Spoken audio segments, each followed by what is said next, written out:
बिस्मिल्लाहिर्रहमानिर्रहीम। हमारे पास limit theta approaches to 0 sin theta और थीटा इज इक्वल टू 1। इसके लिए आपने क्या करना है, सबसे पहले नंबर पे ना आपने एक सेक्टर सिलेक्ट करना है। सेक्टर कैसे आपने लेना है, ओ ए बी, और ऐसे यूं घुमा के लेके आना है ए और बी से। ठीक है, इसकी डायग्राम सबसे अहम है। पहले आपको डायग्राम की समझ आ जाएगी ना कैसे बनानी है, लेकिन पहले आपने यूं ऐसे यूं घुमा के ले आना है ए और बी पे। फिर उसके बाद आपने क्या करना है, बी से सीधी लाइन खींचनी है नीचे की तरफ। जिस पॉइंट पे मिलेगी इसे आपने क्या देना है, सी।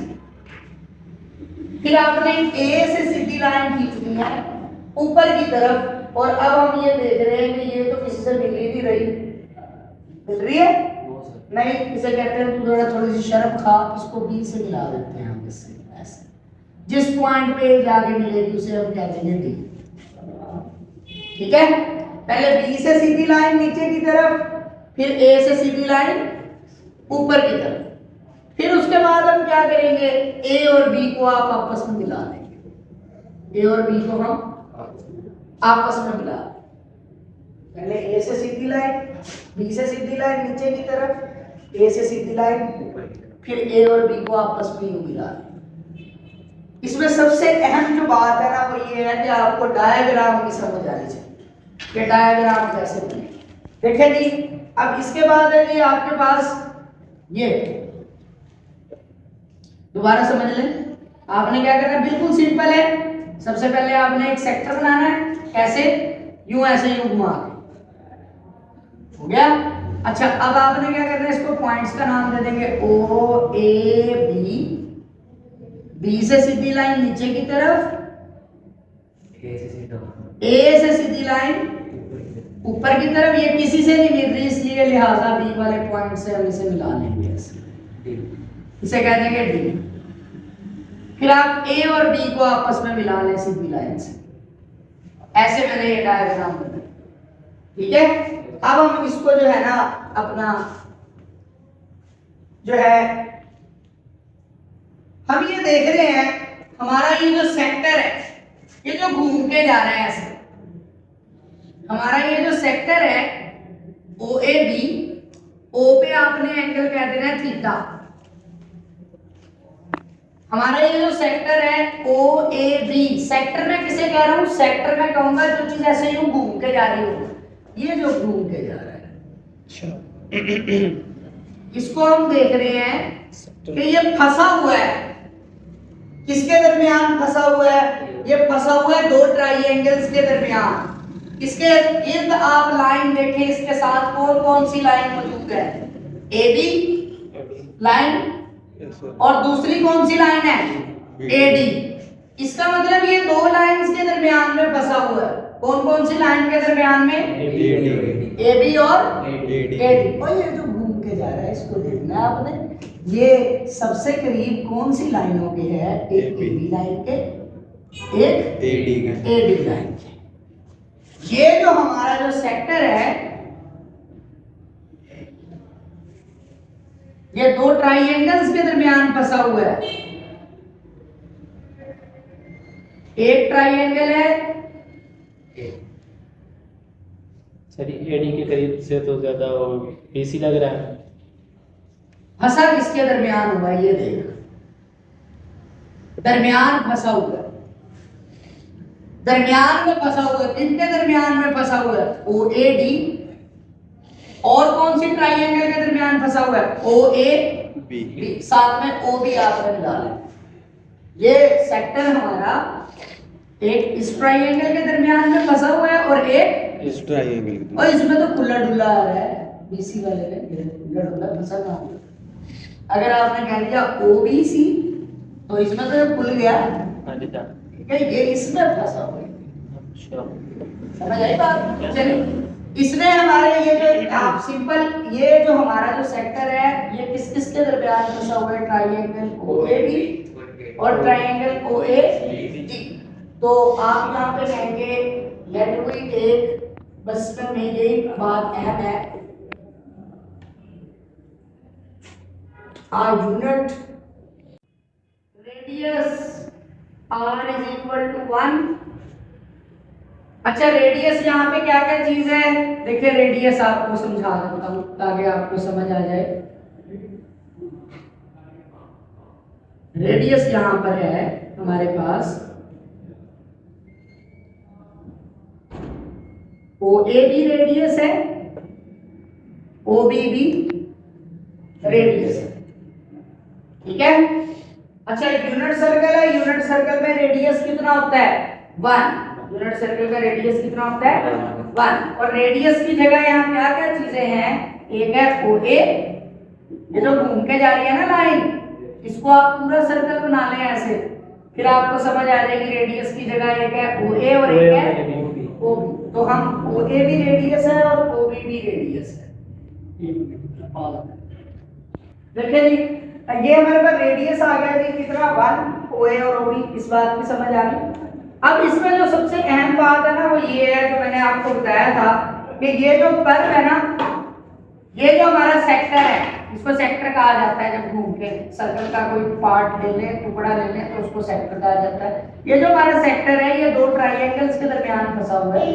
किस किस ट्राइंगल के, ओ ए बी ट्राइंगल के, yes sir, O A B triangle के दरमियान में ये हमारा सेक्टर फंसा हुआ। मैं थोड़ा सा इसको गहरा बना दूं सेक्टर, ताकि आपको क्लियर नजर आए कि ये सेक्टर जो है, ये सेक्टर जो है हमारा, ये जो मैंने गहरा किया है, ये फंसा हुआ है कौन कौन सी ट्राइंगल के दरमियान, ओ A B, O A B. अगर आपको ऐसे समझ ना आए तो आपने क्या करना है, आपने इसके साथ वाली लाइनें, साथ वाली लाइनें कौन कौन सी है, ए बी, और कौन सी है ए बी, साथ में ओरिजिन जरूर लगाना।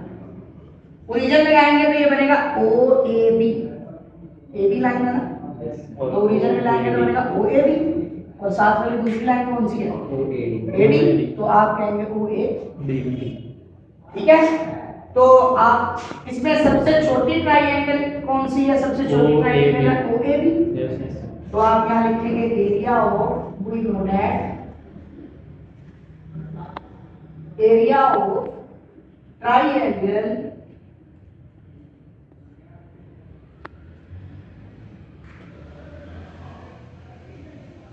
ओ ए बी, ये सबसे छोटा है। ये जो ट्राइंगल ओ ए बी है ये सबसे छोटी है। आप कहेंगे ओ बी सी सबसे छोटी है, नहीं, ओ बी सी सबसे छोटी नहीं है, जिसके दरमियान ये फंसा हुआ है मैं उसकी बात कर। इससे बड़ा कौन है, ट्राइंगल से बड़ा कौन है, ये सेक्टर, ये जो घूम के जा रहा है ऐसे, ये सेक्टर, एरिया ऑफ सेक्टर, हाँ जी, ओ ए बी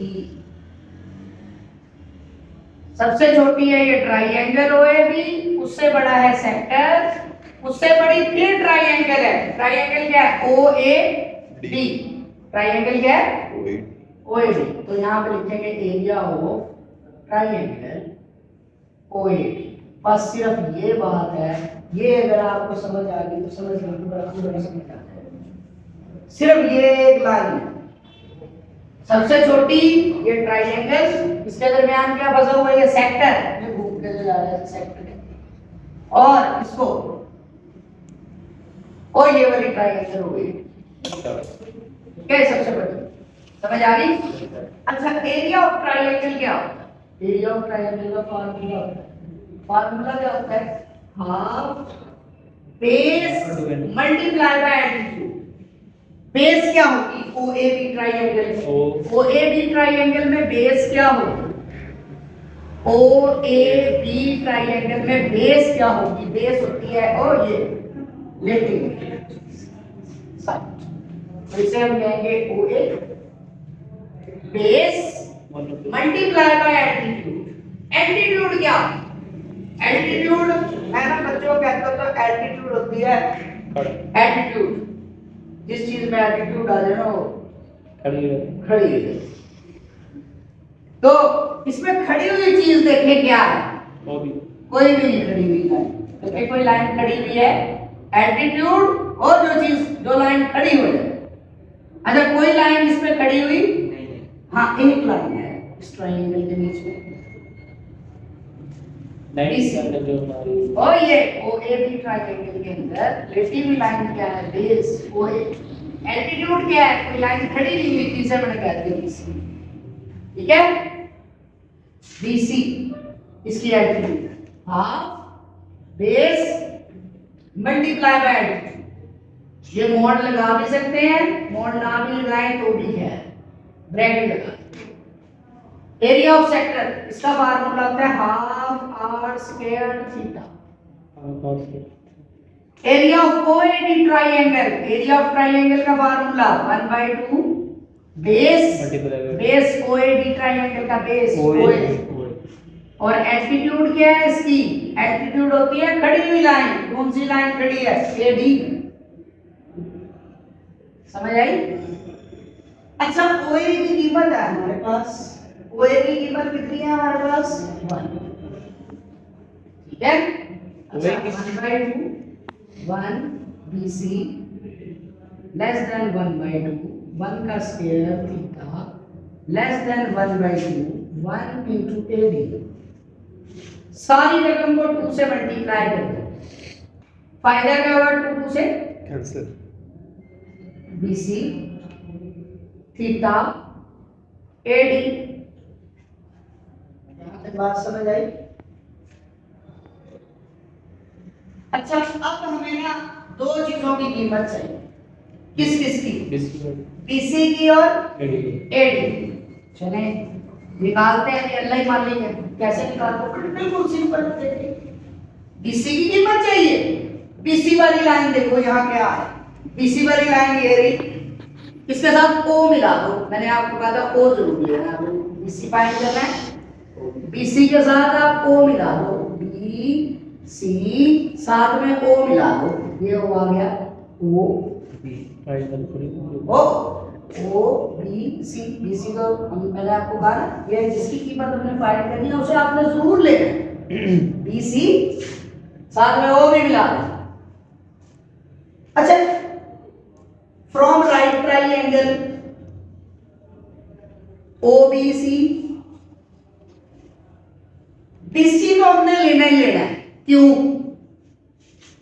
क्योंकि हमारी मजबूरी है इसकी कीमत फाइंड करनी है। और कोई चीज देखें जिसकी आपको कीमत का पता हो। क्या OC की कीमत का पता है आपको? देखिए ऊपर, क्या OC की कीमत का कहाँ है बेटा? कहाँ लिखा हो OC? दिखा हमें भी जरा गाइड कर यार। बेस है सर जी। हां, किधर OC की कीमत? कोई कीमत नहीं हो, 4 5 6 10 15। ये BC तो मजबूरी है ना, इसकी कीमत नहीं है, ये मजबूरी है, हमने फाइंड करना, इसको तो लेना ही लेना। और कोई रेट जिसकी कीमत का पता हो? OC कहीं नजर नहीं आ रहा। OB नजर आ रही है, ये जिसकी कीमत का पता हो, इसे कहते हैं परपेंडिकुलर। BC तो हमने लेना ही लेना है, परपेंडिकुलर। और इसे क्या कहते हैं? हाइट। परपेंडिकुलर और हाइट कौन से फार्मूले में आता है? हमने ये फार्मूले पढ़े हुए हैं बचपन में। Perpendicular over height cos theta is equal to base over height tan theta is equal to perpendicular over base. अब हमने BC तो लेना ही लेना, परपेंडिकुलर हो गया, किसकी कीमत आपको पता? OB की पता। ये हाइट, परपेंडिकुलर और हाइट कौन से फार्मूले में आता है? परपेंडिकुलर और हाइट साइन। तो आप फार्मूला लगाएं sin theta is equal to perpendicular over height. Perpendicular की कीमत कितनी है? BC। हाइट की कीमत कितनी है? OB की वैल्यू पता है हमें 1। नीचे 1 लिखते हैं कि नहीं? यहाँ नीचे ना 1 है, नीचे 1 नहीं लिखा करते, तो BC की वैल्यू आ जाएगी। अभी ना फोटो बनाएंगे, ठीक है। अच्छा, BC की वैल्यू कितनी आ गई? sin theta. अब हमने अगला क्या निकालना है? हमने निकालना है AD वाली लाइन है ना, साथ आपने O मिला लो, तो आप लिखेंगे OAD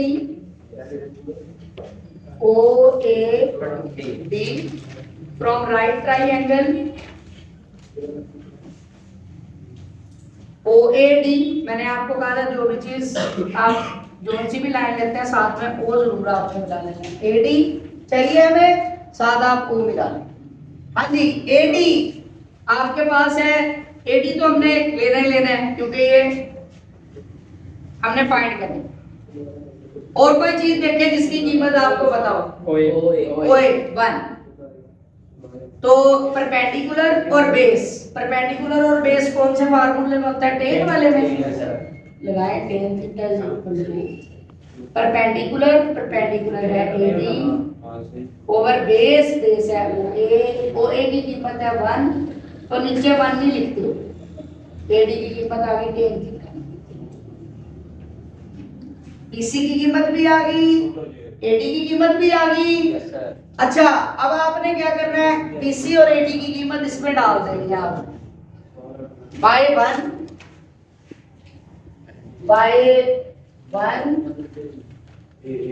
पीसी की कीमत है हमारे पास साइन थीटा। अच्छा, एडी की कीमत है हमारे पास टेन थीटा। हमें ना टेन नहीं चाहिए, क्यों? हमने जो चीज फाइंड करनी है उसमें सिर्फ साइन है, तो टेन को चेंज करें, टेन को चेंज कर लेंगे साइन ओवर कॉस में।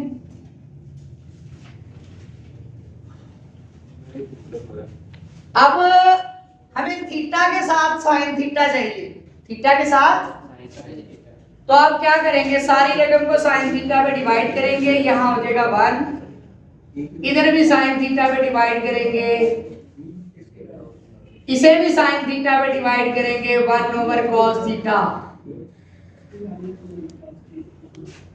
सबको साइन थीटा पे डिवाइड कर देंगे, साइन से साइन गया, ठीक है। अच्छा, अब आपने क्या करना है जी, अच्छा जी, हमने बनाना है साइन थीटा ओवर थीटा, ये बन गया थीटा ओवर साइन थीटा, उल्टा कर देंगे इसे, 1 ओवर 1 1, जब उल्टा करेंगे तो इसके साइन भी चेंज हो जाएंगे, sign theta over theta cos theta, दोनों साइड, तीनों साइडों पे लिमिट लगा लें। क्यों लिमिट लगा रहा हूं मैं? क्योंकि क्वेश्चन में इसके साथ लिमिट भी दी हुई है, लिमिट लगाएं थीटा अप्रोचेस टू 0 1, लिमिट लगाएं theta approaches to 0 sine theta over theta, limit लगाएं थीटा अप्रोचेस टू 0। अच्छा, 1 पे लिमिट का कोई असर नहीं होगा वैसे ही, क्योंकि इसमें थीटा मौजूद नहीं है, इसमें थीटा मौजूद है, थीटा की जगह 0 डालें, cos 0 होता है 1, कैलकुलेटर से निकालेंगे, इस पे लिमिट नहीं अप्लाई करनी, क्यों? ये हमारा क्वेश्चन का हिस्सा है, साइन थीटा और थीटा, हाँ जी। By sandwich theorem, sandwich theorem क्या कहता है? सैंडविच थ्योरम ये कहता है, अगर कोई एक फंक्शन दो एक जैसे फंक्शनों के दरमियान में है, अगर दो दोस्त बैठे हैं, बीच वाला दोस्त जैसा भी है, अगर वो दो बैठे बंदों के दरमियान बैठता है, एक दिन ऐसा जरूर आएगा कि ये बीच वाला फंक्शन इन भेड़ों जैसा हो जाएगा। तो सैंडविच थ्योरम क्या कहता है, अगर दो नंबर बराबर हो तो दरमियान वाला जो नंबर होता है वो भी उन्हीं के बराबर आ जाता है। तो सैंडविच थ्योरम के तहत ये होगा थीटा अप्रोचेस टू 0, ये भी 1 है, ये भी 1 है, तो ये जो बेली जो सैंड बीच में पड़ा है, तो सैंडविच थ्योरम ये कहता है बीच वाला भी क्या हो जाएगा, 1, इसी के जैसा हो जाएगा। क्या सैंडविच थ्योरम ये कहता है जैसे आपके पड़ोसी होंगे वैसे ही आप, तो ये इसके पड़ोसी 1 1 है, तो इसका मतलब ये खुद भी 1 भी है, ये भी एक दिन यही हरकतें करेगा। Sandwich theorem proof